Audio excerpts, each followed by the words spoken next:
আমার সেই গল্পটা এখনো শেষ হয়নি। শোন, পাহাড়টা আগেই বলেছি ভালোবেসেছিল মেঘকে, আর মেঘ শুকনো খটখটে পাহাড়টাকে কিভাবে বানিয়ে তুলেছিল ২৬ বছরের ছোকরা, সে তো আগেই শুনেছ। সেদিন ছিল পাহাড়টার জন্মদিন। পাহাড় মেঘকে বললে, আজ তুমি লাল শাড়ি পরে আসবে।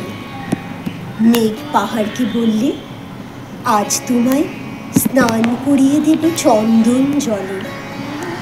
ভালোবাসলে নারীরা হয়ে যায় নরম নদী, আর পুরুষেরা জ্বলন্ত কাঠ।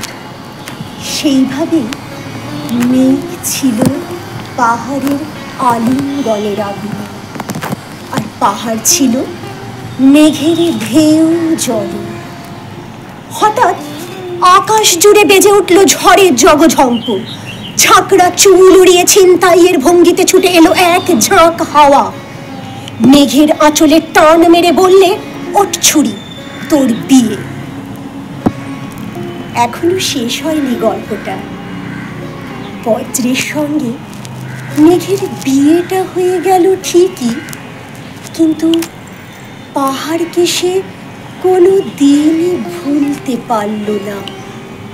যদি বিশ্বাস না হয়, চিরে দেখতে পারো তার প্রতিটি হাড় পাঁজর ভেতরে থই থই করছে শত ঝরনার জল।